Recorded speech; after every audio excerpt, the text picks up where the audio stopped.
Imagine a perfect world where you have no fears, no worries, there's no crime. Everyone is happy. Sounds like Utopia, right? But what if I told you we can at least come close to this? Recently, for my side project, World Rewritten, I was exploring a world governed by AI, a seemingly perfect world. But that got me thinking, what if what we need isn't just a perfect world, but embracing our imperfections, what makes us human? So it's not an easy question to answer. Therefore, I decided to make a video about it. What an ideal world would be like. I came up with my own structure of the ideal world. And trust me, you're going to want to stick around for this one. It's gonna get really interesting. Well, trying to figure out what the ideal world should be like is no easy task. After all, how do you decide what an ideal world is like? Is it a world where everyone is happy? How do you make everyone happy when people have different wants and needs and beliefs? Especially when some of these beliefs are contradicting each other. This is why I decided to make my own research and I came up with my own structure of the perfect world. Basically, for me, the perfect world consists of these 12 elements. Well, each of these elements has their own pros and cons, and each has its own challenges. And there are some other elements that I'm sure some of you will throw in there, like, for example, not killing animals. The vegans will hate me for not including that, but I have a good reason for keeping it out. And you might say some of these contradict each other. For example, some people on this planet will argue that sustainability and not polluting the world cannot go hand in hand with technological advancements. I see you, don't think I don't. But let me explain each element separately and then we can discuss the rest on the comment section. I will try to answer all of your comments and questions to the best of my ability, don't worry. Alright, let's kick things off with security. You might say, security, isn't that already a given? You'd be surprised. Security isn't just about locking your door at night and having the police. It's about creating an environment where you, me, and everyone else can go about their day without a nagging fear in the back of their minds. You know what I'm talking about that unsettling feeling that something could go wrong at any moment. So what does it take to feel secure? A lot. A freaking lot. First off, we need effective law enforcement, but let's not forget, they need to be held accountable because we have all seen the headlines and let's accept it, it's far from perfect. But security goes beyond that. It's about social safety nets. It's about making sure that if you lose your job, you're not gonna be left out on the street. It's about mental health services, so people don't feel like they're at the end of their rope with nowhere to turn. And let's not even get started on cybersecurity. In this digital age, your data is as much part of you as your fingerprint. In international relations, there's this concept called human security. It's this holistic approach that looks at it from economic to food security. So security is our starting point, the bedrock upon which we are starting to build our ideal world. Without it, the other elements are just castles on the sky. But with it, we lay the first stone in constructing a world that doesn't just exist in fairy tales. Next up, access to basic resources. Now, I'm not gonna beat around the bush here. We're talking about bare minimums. Water, food, shelter. You might say isn't that obvious? Well, in a world where some people have so much while some have so little, it's anything but. Look, I won't harp on this for too long because, let's be real, there are a ton of videos out there that dive deep into this issue. But here's the gist. If we can't even guarantee that every single person on this planet has enough to eat and clean water to drink, then what are we even doing? Seriously, it's 2023. So before we go building our utopias with high-tech gadgets and space colonies, we should make sure everyone has a plate on their table and a roof over their heads, alright? It's not just a nice to have. It's a must-have. And it's a foundation upon which everything else we are going to build rests on. Alright, buckle up. We are diving headfirst into freedom. Freedom. The word itself feels so liberating, doesn't it? But let's not kid ourselves, it's a loaded word. We throw it around like a confetti in a New Year's Eve party, but do we even know what we are celebrating? First off, let's get one thing straight. Freedom isn't just about doing whatever the heck you want. Freedom is about having the autonomy to make choices. But it's also about responsibility. Yeah, you heard me right, responsibility. You can't yell fire in a crowded theater and then hide behind freedom of speech. Now let's talk about different types of freedom. There's political freedom, the right to vote, the right to protest, to speak your mind. But there's also economic freedom, the opportunity to work, to build a business, to climb that social ladder. And let's not forget personal freedom, the right to love who you want, dress how you like, and believe in what resonates with you. Philosophers have been debating freedom for ages, from John Locke to Amartya Sen. They have all got their takes, but the consensus, freedom is complex, and it's intertwined with almost every other element we are discussing in this video. So why is freedom so crucial in an ideal world? Simple. Without freedom, we are just cogs on a machine, following orders. But here's the kicker. Freedom isn't just one size fits all deal. What might feel like freedom to you might feel like oppression to someone else. That's why it's crucial to have checks and balances, the dialogues like this one, where we can hash out our differences, especially in a world as diverse as this one. Let me give you an example to better understand this. For example, religious freedom and secular laws. In some countries, religious freedom is used to justify practices that may conflict with secular laws or the rights of other citizens.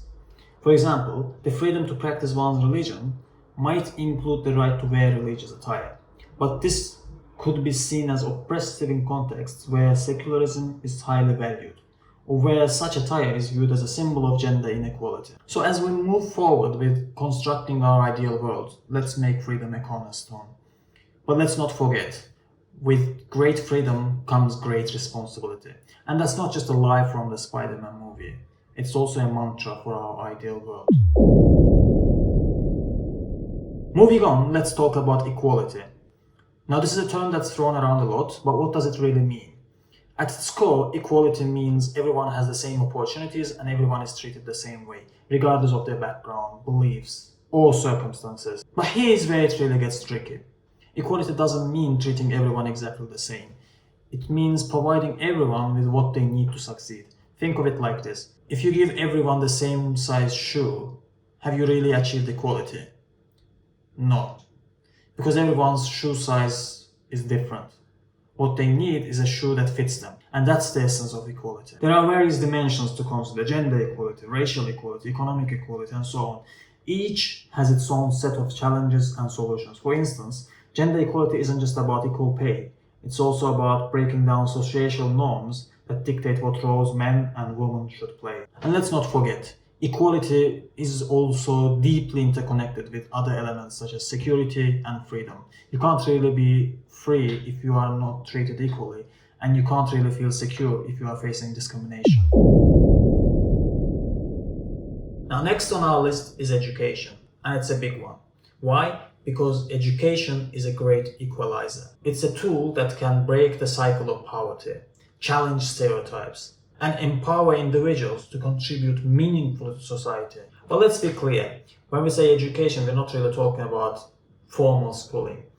Yes, school is important, but education is a lifelong journey. It starts at home, continues at school, and it never really ends. It's about acquiring knowledge, education, skills, and most importantly, the ability to think critically. Now you might wonder, why is education so crucial in our ideal world? Simple. An educated populace is an empowered populace.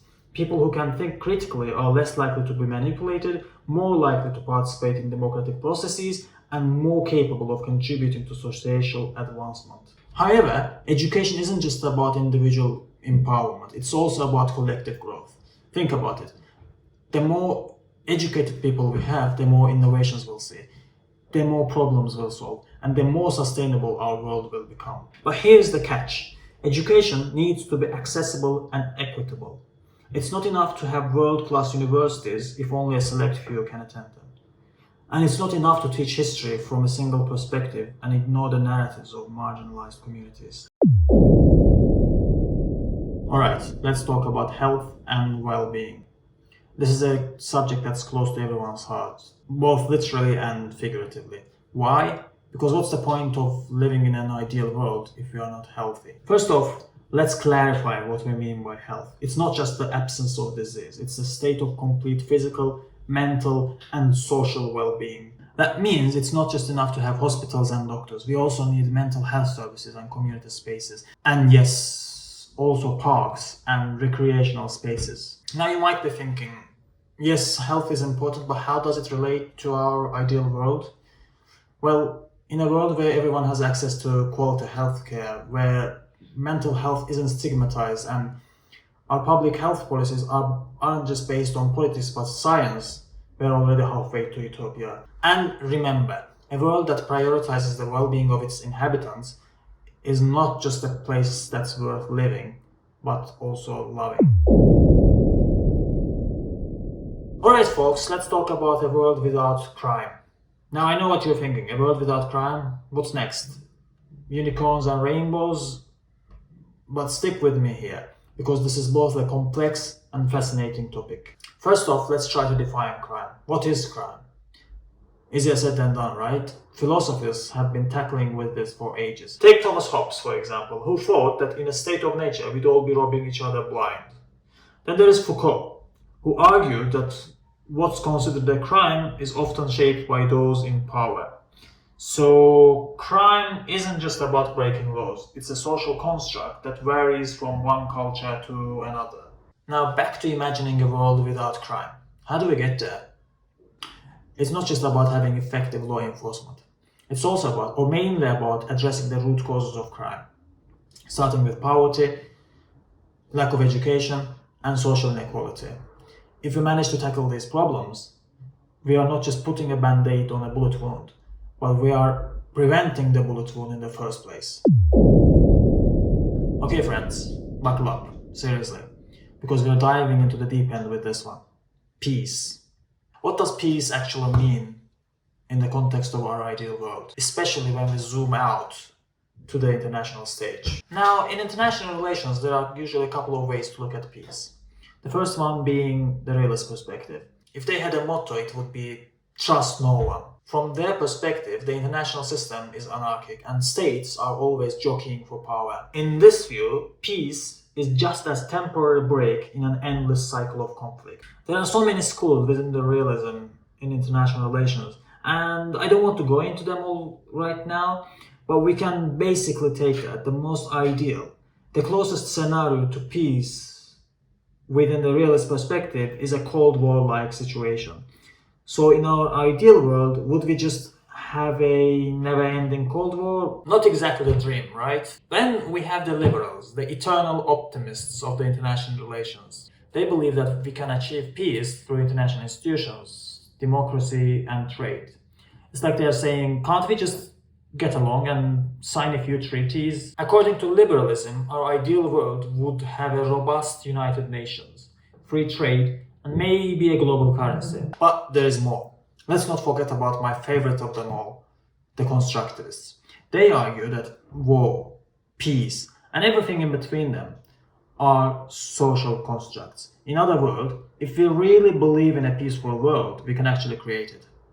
I will probably make another video about social constructivism separately, because it's much bigger topic than this.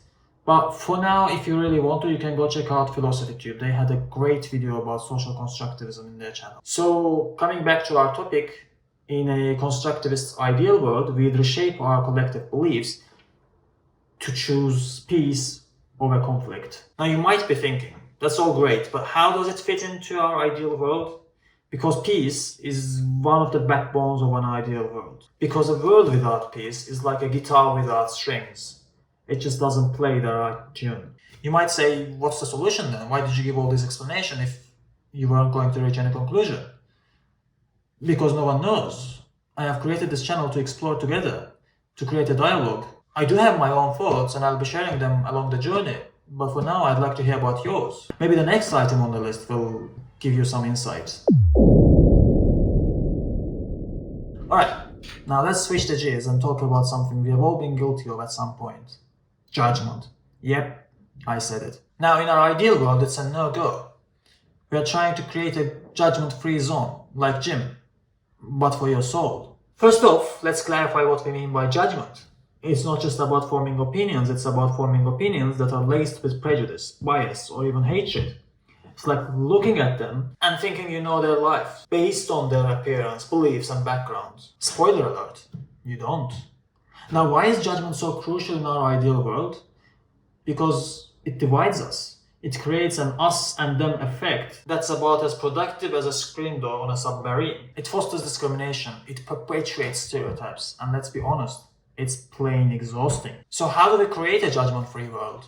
Well, it starts with education, but it also requires a cultural shift. We need to celebrate diversity, encourage empathy, and most importantly, check ourselves. Every time you see yourself making a snap judgment, take a step back and ask yourself, why do I think this way? Alright, let's get into the nitty-gritty of sustainability. What is sustainability? A couple of weeks ago I asked my friends around, and guess what was the most common answer I got? That it's a concept created recently and doesn't really do any good. It's just a hype word.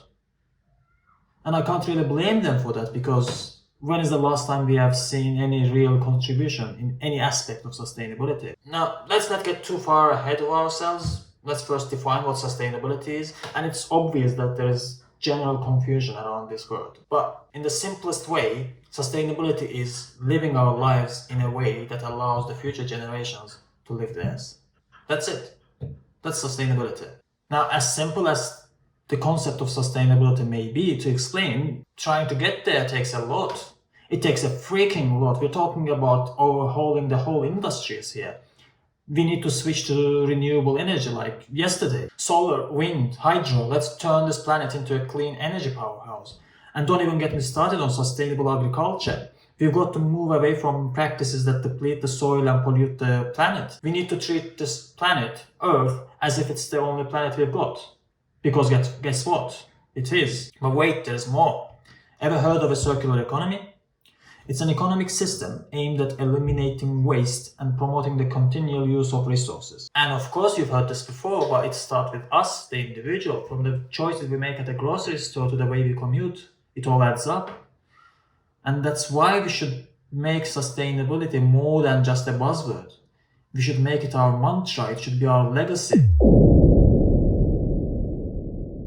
Alright, it's time to talk about something that's as exciting as it's controversial. Yes, technological advancements. We are diving deep into the flying cars, AI overloads, and maybe, just maybe, teleportation. In our ideal world, technology isn't just advanced, it's ethical, it's inclusive, and dare I say it, revolutionary. So what do we mean by technological advancements? I'm talking about innovations that push the boundaries of what's possible. It's like going from a flip phone to a smartphone, but on steroids. We're talking about tech that solves real-world problems, not just makes our lives a tad more convenient. Now, why is this so crucial in our ideal world? Simple. Because the technology can level the playing field. It can democratize access to education, healthcare, and even political power. It's like giving everyone a seat at the table, even though the seat or the table is virtual. So how do we ensure technological advancements benefits everyone? It starts with regulations and ends with education. We need policies that foster innovation while ensuring ethical standards. We need to educate the public about the potential risks and rewards. It's like teaching someone to fish, and you also have to teach them about sustainable fishing practices. Alright, fasten your seatbelts, because we are going somewhere no discussion has ever gone before. I'm talking about the final frontier, the space. In our ideal world, we are not just Earthlings. We are the citizens of cosmos. We are a self-functioning space nation. What do I mean when I say self-functioning space nation? Imagine a society that's not just sustainable on Earth, but also capable of sustaining life beyond our planet. It's like having a vacation home, but that home is on Mars, or maybe even another galaxy. Now, why is this so important?